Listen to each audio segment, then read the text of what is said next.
eu dizia que não é apenas isso que o relator desempenha. Nós acabamos de ver alguns dos incisos do artigo 932.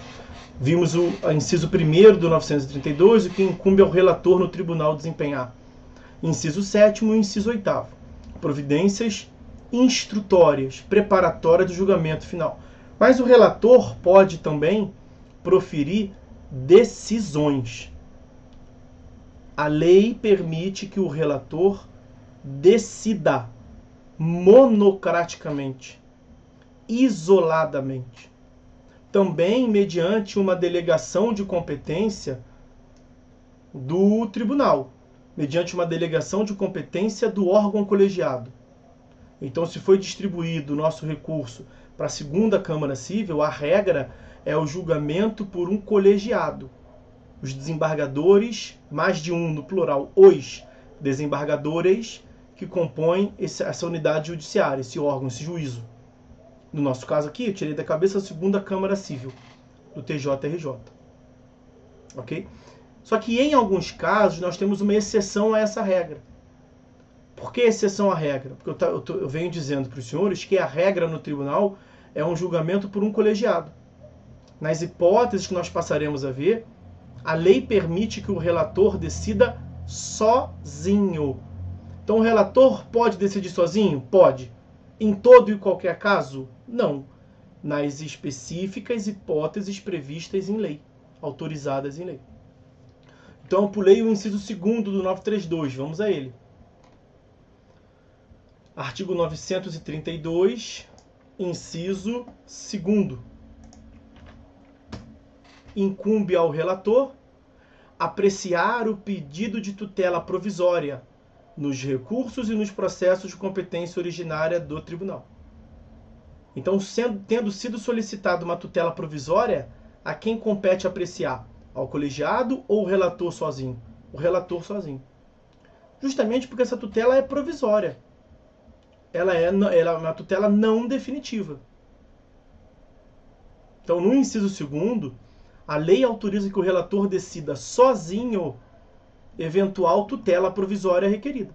E aí depois, essa tutela provisória concedida, ela vai ser analisada novamente pelo tribunal, pelo colegiado. Analisada novamente pelo colegiado. Quais são as espécies de tutela provisória, que, como os senhores sabem, está ali a partir do artigo 294 do CPC? Quais são as espécies? Tutela provisória da urgência e a tutela provisória da evidência. A tutela provisória da urgência, seja ela antecipada ou cautelar, e a tutela também da evidência, são de competência decisória, monocrática, isolada, sozinho do relator. Ok? É isso que prevê o artigo 932. O relator pode decidir sozinho. Uma tutela provisória. Pois bem, está aí o primeiro caso de competência decisória do relator. O inciso 3º do 932 prevê que o relator pode deixar de conhecer o recurso inadmissível, prejudicado, ou que não tenha impugnado especificadamente os fundamentos da decisão recorrida. Vamos analisar devagarinho esse inciso, porque ele é apto a gerar algumas confusões. A redação dele não é das melhores. Porque veja bem. Quer dizer, antes do veja bem. Nós temos, na análise do recurso, um juízo prévio de admissibilidade e depois um juízo final de mérito. Tá? Então, o recurso passa por um duplo juízo. Um primeiro juízo de admissibilidade. Nós vamos ter um momento aqui da disciplina para estudar os requisitos de admissibilidade. Vai tomar aí uma aula e meia nossa.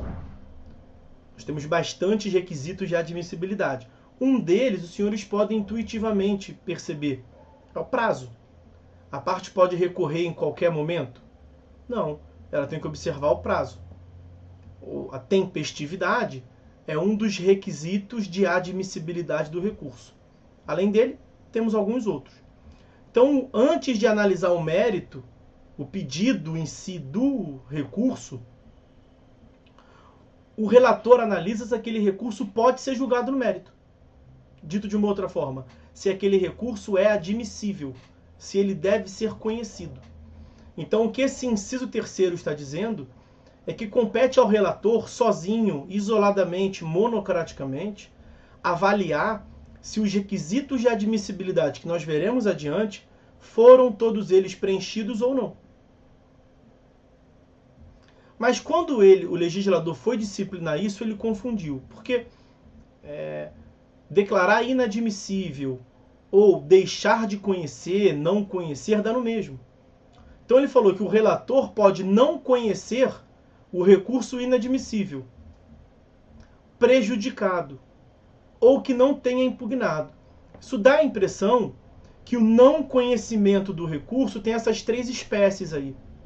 Quando, na verdade, o não conhecimento do recurso é o sinônimo de inadmissibilidade. Por sua vez, o recurso prejudicado e o recurso que não tenha impugnado são espécies do gênero inadmissibilidade. São espécies do gênero não conhecimento, não tomar conhecimento. Então ele fez uma confusão, ele misturou os conceitos ali no inciso 3º, e o que ele quer te passar a ideia é o seguinte: o relator analisa sozinho os requisitos de admissibilidade. O juízo de admissibilidade do recurso o relator faz inauguramente sozinho.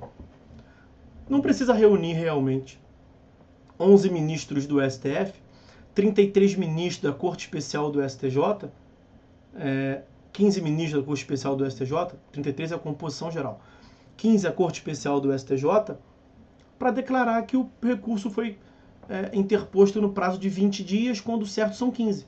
Logo, ele é intempestivo, ele passou do prazo. Isso é uma coisa simples. O relator pode fazer sozinho. E quando ele faz sozinho, ele diminui trabalho desnecessário dos outros membros do colegiado. Porque aquele relator tem aquele processo e vários outros na sua relatoria.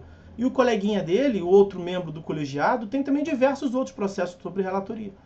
Cada um leva um punhado de processos relatados para a sessão de julgamento.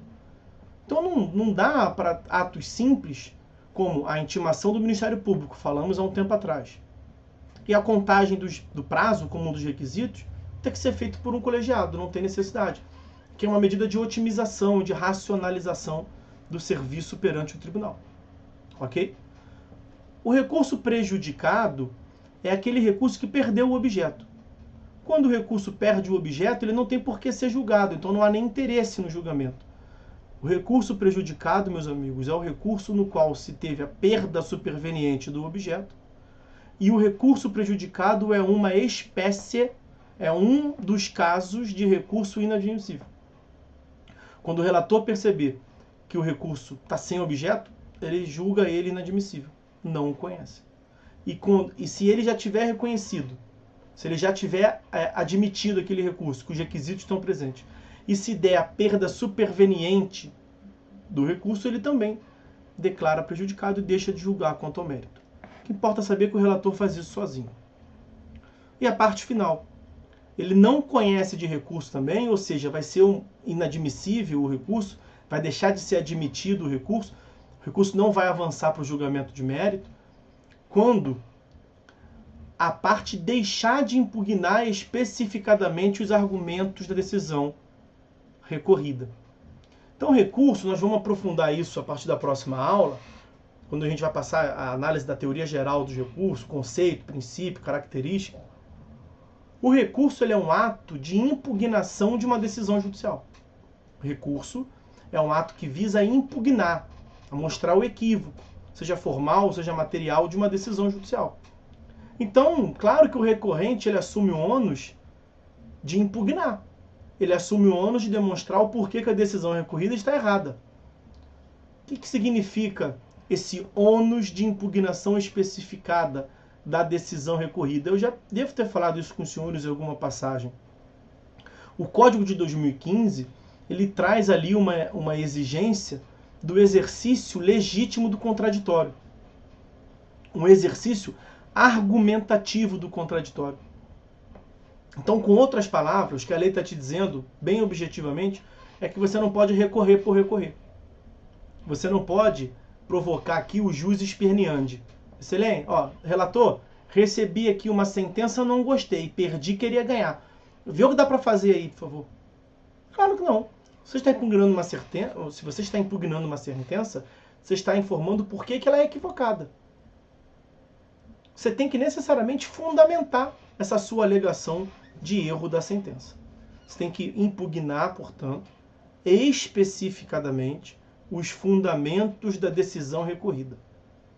Maiores considerações nós vamos fazer na aula própria sobre os requisitos de admissibilidade.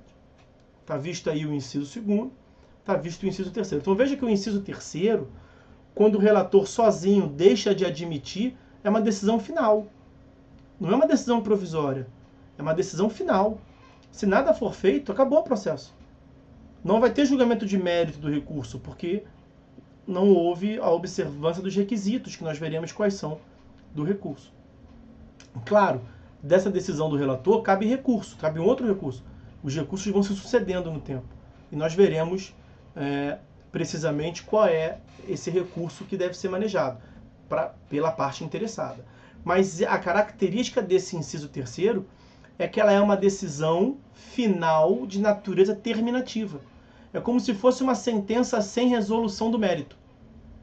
O relator afirma que não está conhecendo do recurso, que está reputando aquele recurso inadmissível, porque não foram preenchidos os requisitos de admissibilidade. Se o recurso não foi admitido, não vai ter julgamento de mérito. Então, no inciso 3º, nós temos uma decisão final de natureza terminativa. Ok? Inciso 2º, decisão provisória. Inciso 3º, uma decisão final terminativa.